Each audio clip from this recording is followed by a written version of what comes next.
TNPSC current affairs daily current affairs நான் test அடிக்க போறேன். நான் ஏற்கனவே வந்து 2 வரி சுருக்கம் நான் பார்த்துட்டேன். கிட்டத்தட்ட மொத்தம் 15 தகவல் இருக்கும். கேள்வி பதில் எல்லாத்தையும் நான் படிச்சுட்டேன். இப்போ உங்க கண்ணு முன்னாடி நான் டெஸ்ட் அடிச்சு பார்க்க போறேன். சோ நீங்களும் அடிக்கணும்னா லிங்க் உள்ள வாங்க. டெலிகிராம்லயும் கொடுத்துருக்கேன், நம்ம சேனல்லையும் இருக்கு. அஸ் வெல் அஸ் நீங்க இந்த வீடியோல அந்த பிளே பட்டன் கீழே நீங்க பாத்துக்கலாம். சரி, இப்ப ஃபர்ஸ்ட் கொஸ்டின் என்னன்னு பாருங்க. மேற்கத்திய பிரத்யேக சரக்கு வழித்தடம், அதாவது வெஸ்டர்ன் டிஎஃப்சின்னு சொல்றாங்க, எவ்வளவு நீளமுடையது? 1800 தப்பா போட்டிருக்கேன். 1506 கிலோமீட்டர். இது ஜவஹர்லால் நேரு துறைமுகம் முதல் தாத்ரி, ஜவஹர்லால் நேரு டு தாத்ரி வரைக்கும் அப்படின்னு சொல்லி பார்த்தேன். ஆனா இந்த நம்பர் கேட்பான்னு நினைக்கல. சரி, ஓகே. அடுத்தது, உலக மெட்ரோ வலையமைப்பில் இந்தியா எத்தனாவது இடம்? 3வது இடம். இது தெரிஞ்சதுதான். ஃபர்ஸ்ட் சீனா, 2வது அமெரிக்கா, 3வது நம்ம இந்தியா. சரி, அடுத்தது, தமிழ்நாட்டில் பிஇவிசி முதலீடு பயங்கரமா குறைஞ்சிருச்சு அப்படின்னு சொல்லியிருந்தாங்க. கிட்டத்தட்ட 2081 மில்லியன். இதுதான் ஆன்சர். இதுல இருந்து இப்ப வந்து 200 இதான் குறைஞ்சிருக்கு. இதுதான் மொத்த ஆன்சர். அப்படிங்கிறது தான் மொத்தம் 2081 மில்லியனா இருந்தது. இப்ப எவ்வளவா கம்மியா இருக்கு அப்படின்னு கேட்டா வெறும் 221 கம்மியா இருக்கு. சாரி, நான் வந்து தப்பா போட்டேன். என்ன அப்படின்னு கேட்டா Q1 2026 அப்படின்னு சொல்லி கேட்டிருக்காங்க. நான் அதை மாத்தி பார்த்துட்டேன்.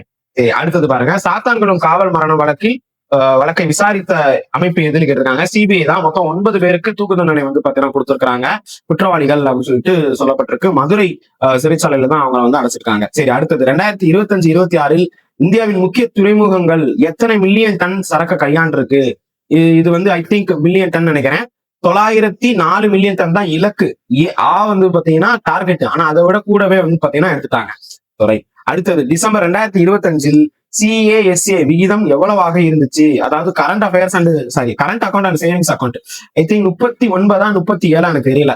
ஏஆர்பி எனக்கு கன்ஃபியூஸ் ஆகுது. சரி, நான் சாரி பிஆர்சி எனக்கு கன்ஃபியூஸ் ஆகுது. நான் என்னன்னு சொல்றேன் டக்குனு. ஓகே, கெஸ்ஸிங்ஸ்ல இது கரெக்ட் ஆயிடுச்சு. இந்த ரெண்டுல இன்னொன்னு டவுட்டா இருந்துச்சு, அடிச்சேன், சும்மா கரெக்ட் ஆயிடுச்சு. தட்டம்மை நோயை ஏற்படுத்தும் வைரஸ் எந்த குடும்பத்தை சேர்ந்தது? இது படிச்சதுதான். சோ பாரா மைக்சியோ வைரஸ், சோ குடும்பத்தை சேர்ந்தது. மதராஸ் முள்ளெலியின் அறிவியல் பெயர் என்ன?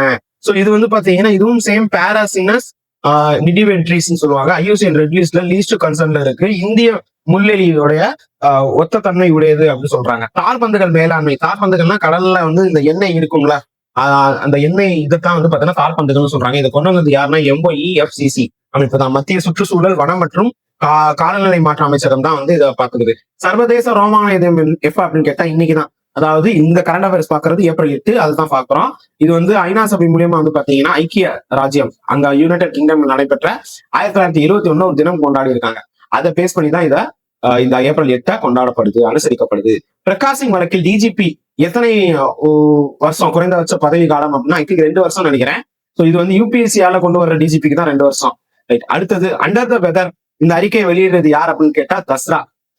மேகாலயா எந்த நிறுவனத்துடன் சேர்ந்து செயற்கைக்கோள் இணையம் குறித்து MOU கையெழுத்து போட்டிருக்கு? நமக்கு தெரிஞ்சதுதான் ஸ்டார்லிங்க் ஸ்பேஸ் எக்ஸ். இது வந்து நம்ம குஜராத், அதுக்கப்புறம் வந்து மகாராஷ்டிரா, இதுக்கு அடுத்து 3வது மாநிலமா வந்து மேகாலயா பண்ணிருக்காங்க. ஓகே, சாரி, மகாராஷ்டிரா ஃபர்ஸ்ட், 2வது குஜராத்.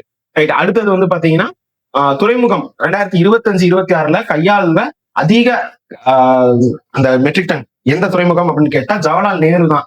சோ ஜவஹர்லால் நேரு தானே ஃபர்ஸ்ட். பட் தீன் தயாள் துறைமுகம் ஆணையம் அப்படின்னு சொல்லி கொடுத்துருக்காங்க. சரி, ஓகே, பாக்கலாம். தீன் தயாள் 2வது தான். ஜவஹர்லால் நேரு இங்க வந்து பாருங்க அந்த நம்பர்ஸ் தப்பா இருக்கு. ஜவஹர்லால் நேரு இல்ல, தீன் தயாள். பார்வையின் அமைதியான திருடன் அப்படின்னு எதை சொல்லுவாங்கன்னா கிளைகோமாவை தான் சொல்லுவாங்க. ஓகே, சோ குளுக்கோமா அப்படின்னு சொல்றது இப்ப கான்ட்ராக்ட் லென்ஸ் அதெல்லாம் கிடையாது. இந்த குளுக்கோமா தான் வந்து ரொம்ப பெரிய லெவல்ல போயிட்டு இருக்கு. சோ இப்ப நான் வந்து மொத்தம் 3 கொஸ்டின் தப்பா அடிச்சிருக்கேன், 12 கொஸ்டின் சரியா அடிச்சிருக்கேன். நீங்க பாத்தீங்கன்னா உங்களுக்கே தெரியும் 12 கொஸ்டின் ரைட் அடிச்சிருக்கேன். நான் இதை படிச்சுட்டேன்.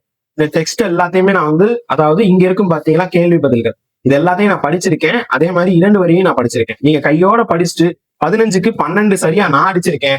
எத்தனை பேர் 15க்கு 15 கரெக்டா அடிச்சிருக்கீங்க? சோ இந்த வீடியோ முடியுது இங்க. சோ ஆனா நான் திருப்பி வந்து ட்ரை பண்ண போறேன். மீண்டும் முயற்சி செய் அப்படிங்கறதுல நான் கை வச்சு திருப்பி முதல்ல நான் அடிச்சு 15க்கு 15 நான் எடுக்க போறேன். எனக்கு ஜாலியா இருக்கு. நீங்க எத்தனை மார்க் எடுத்தீங்க சொல்லுங்க பாப்போம். தேங்க்யூ.